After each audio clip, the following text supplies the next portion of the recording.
Bases bioquímicas de la esquizofrenia. Te preguntarás, ¿qué es la esquizofrenia?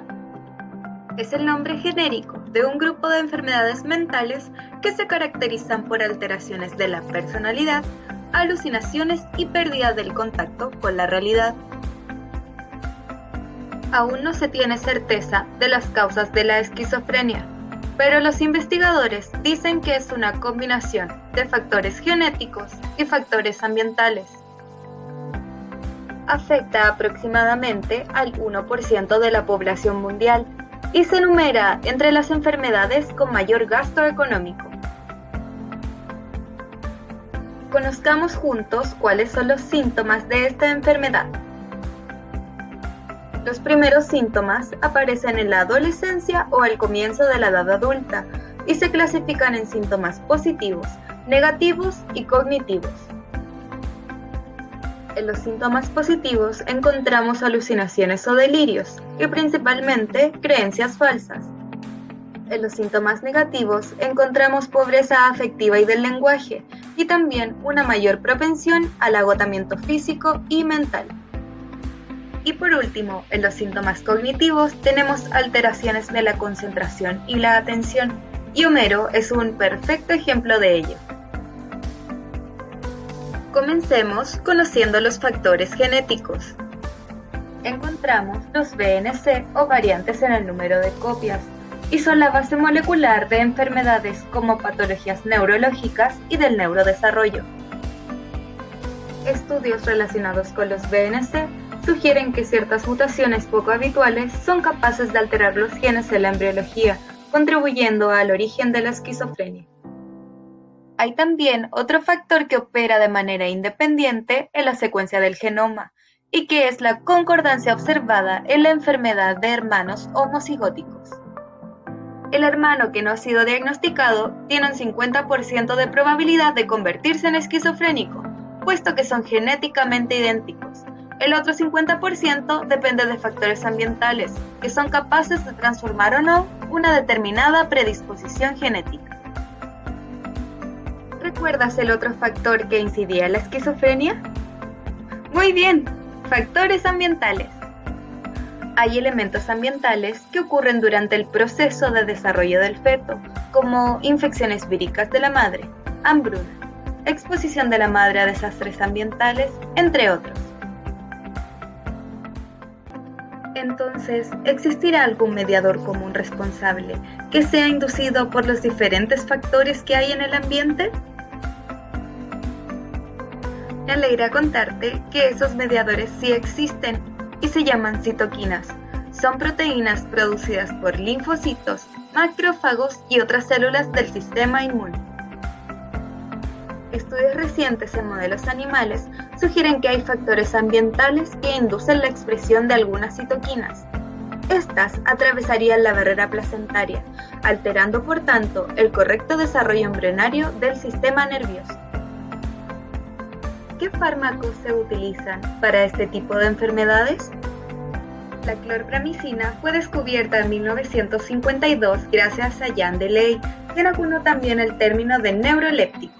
Este descubrimiento se dio gracias a la búsqueda de fármacos antiinflamatorios destinados al tratamiento de choque traumático postoperatorio. El haloperidol y la clozapina se consiguieron buscando otros medicamentos. El primero, mientras se buscaba un fármaco analgésico, y el segundo, mientras se buscaba un fármaco antidepresivo. También hay antipsicóticos con perfiles farmacológicos parecidos a la clozapina o el haloperidol.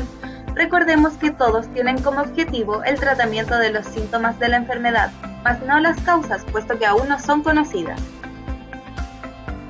Actualmente hay una nueva generación de fármacos antipsicóticos, derivados del glutamato o glutamatéricos, y cuya principal diana molecular son las diferentes familias de receptores acoplados a proteínas G. Para comprender las bases bioquímicas relacionadas con esta enfermedad, tenemos que conocer los receptores acoplados a proteínas G, o también conocidos como GPCR. Los receptores de neurotransmisores pueden clasificarse según su mecanismo de señalización celular, el cual es un proceso por el que la célula responde a sustancias del exterior mediante moléculas de señalización que pueden estar en la superficie o al interior de la célula. En esta clasificación podemos encontrar tres tipos de receptores: canales iónicos, receptores asociados a enzimas y receptores de 7 segmentos transmembrana acoplados a proteínas G. Los GPCR son receptores de membrana que actúan como transductores de señales a través de la membrana celular y que son mediados por la interacción directa con un grupo de proteínas G, las que son heterotriméticas y que tienen 3 subunidades. ¿Alguno de ustedes las conocía o sabe cómo es su estructura? Los receptores acoplados a proteínas G que estamos estudiando constan de 7 hélices alfa transmembrana, 6 bucles, de los cuales 3 son intracelulares y 3 extracelulares, y 2 dominios, uno extracelular con el extremo amino y uno intracelular con el extremo carboxilo. Los segmentos transmembrana están orientados en sentido horario, desde el extremo amino hacia el extremo carboxilo. Esto solo lo supimos estudiando con hiperaumento, pero ¿saben qué más se descubrió? Resulta que hay una octava hélice alfa, sí, esta de aquí, que está en paralelo a la cara citoplasmática de la membrana celular. Parece que es mucha información, pero ahora debemos continuar con el mecanismo de interacción de los receptores acoplados a proteínas G. Una vez que se une el ligando al receptor, se generan cambios conformacionales en el receptor y la proteína G, que pasa de estar inactiva a activa, ya que como un receptor solo tiene estos dos estados. Vale mencionar que los ligandos pueden ser endógenos, como neurotransmisores u hormonas, o fármacos. Cuando la proteína G se activa, comienza el proceso de transducción de señales celulares. ¿Y qué señales son esas? Las señales dependen del ligando, que actúa sobre el receptor, el cual por medio de mecanismos de reconocimiento específico es capaz de diferenciarlos. Este mecanismo yace en el segundo y tercer bucle intracelular, donde hay residuos y grupos aminos. Pero, ¿por qué son tan importantes? En el segundo bucle hay residuos y proteínas, que determinan la selectividad de las distintas familias, ya que existen varias, fijando a su vez el subtipo de receptor. Por otro lado, los aminoácidos situados en el tercer bucle son los que permiten al receptor activar la proteína G. ¿Y qué dijimos que pasa cuando se activa la proteína G? Perfecto, tu mente tiene razón.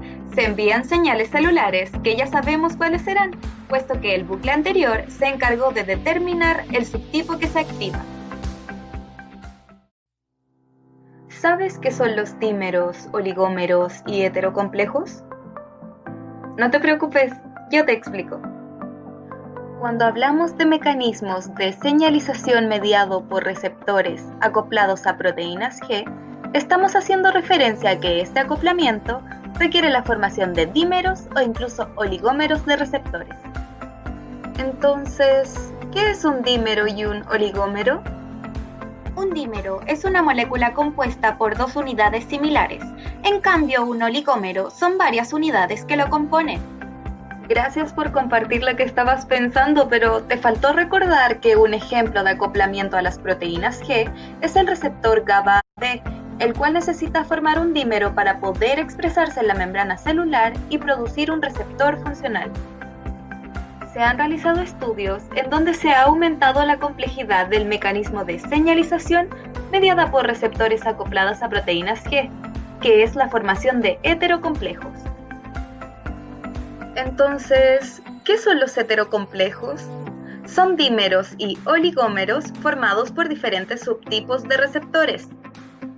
Algunos ejemplos de heterocomplejos implicados en ciertas enfermedades del sistema nervioso central son los formados por los receptores opioides y adrenérgicos. Parece probable que la constitución de heterocomplejos de receptores acoplados a proteínas G afecten a la actividad funcional y a la respuesta terapéutica de ciertos fármacos utilizados en clínicas. Se dice que la esquizofrenia es una enfermedad solo descrita en humanos, pero se hace casi imposible hacer estudio en ellos. Por lo tanto, se utilizan modelos animales. ¿No es cierto, profesor? En fin, en cierta medida son cuestionados por las características de esta enfermedad. A partir de esto, se han realizado diversas hipótesis.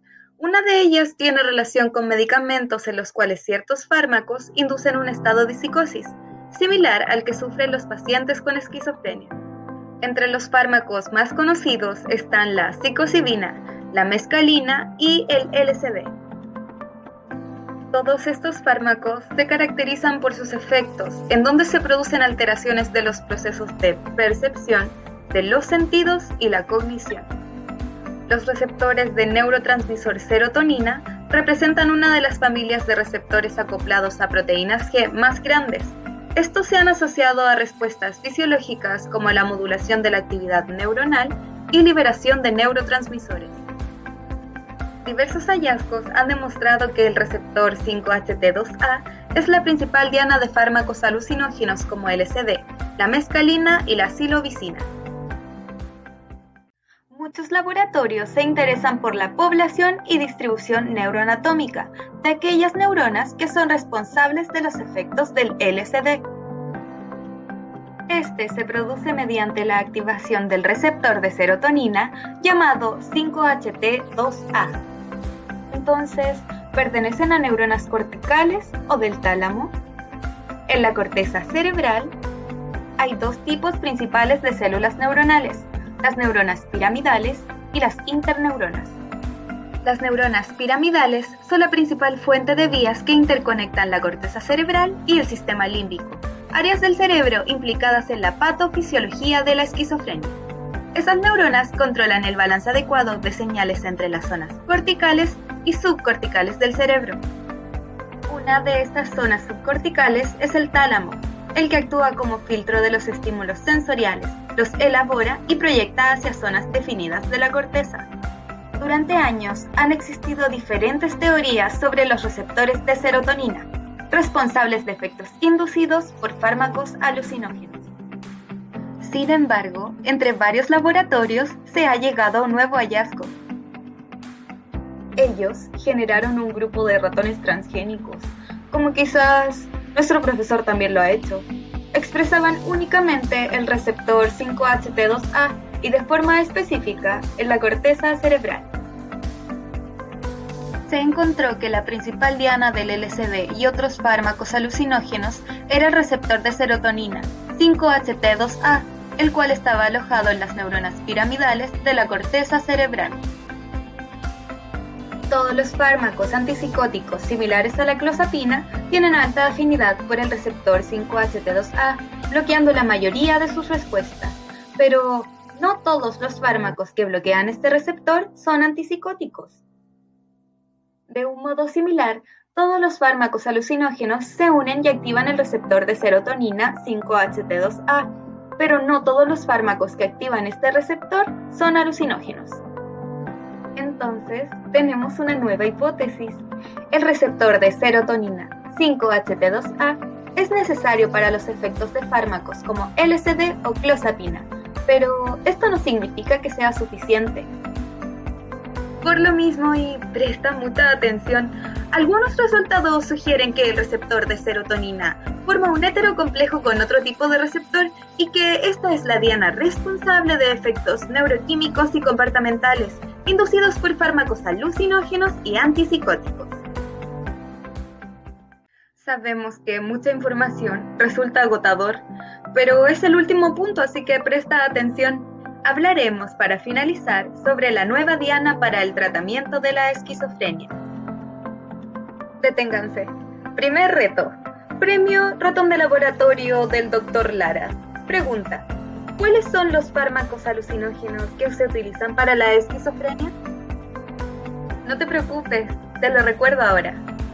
La clozapina, la olanzapina, la quetiapina y la risperidona.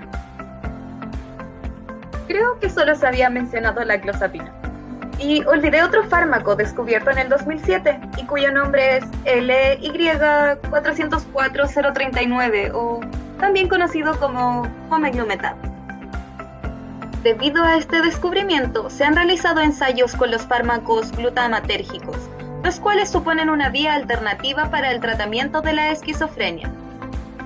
Para ello se utilizaron, adivinen qué, ratones transgénicos, lo cual demostró que los fármacos de glutamato utilizan como diana los receptores mGlu2. Para verificar este estudio, se realizaron conexiones sinápticas entre neuronas corticales y terminales presinápticas del tálamo. Sin embargo, se descubrió que los receptores mGlu2 y el 5-HT2A forman un heterocomplejo en las neuronas piramidales de la corteza cerebral. Este hallazgo puede ayudarnos a descifrar las bases moleculares de algunos síntomas de la esquizofrenia, además de que los receptores mGlu2 y 5-HT2A son la diana tanto de los fármacos antipsicóticos como de los antipsicóticos del glutamato. Vamos llegando al final, pero no podemos finalizar sin conocer la estructura, la función y las futuras direcciones de estos fármacos. La estructura del heterocomplejo va a estar formada por dos subtipos de receptores diferentes acoplados a proteínas G, los cuales son el receptor 5-HT2A y el receptor mGlu2. La activación del mGlu2 inhibe la respuesta celular y comportamental, que es inducida por fármacos alucinógenos. Esto implica directamente al complejo 5-HT2A mGlu2. Con el hallazgo de este heterocomplejo acoplados a proteínas G, se puede construir nuevos escenarios para el tratamiento de enfermedades neuropsiquiátricas.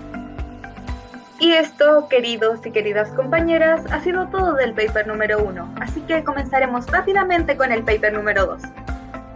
O creo que es mejor dejarlo para otra ocasión. Nos despedimos cordialmente, quedamos atentas a sus comentarios, que se mejore, muchas gracias.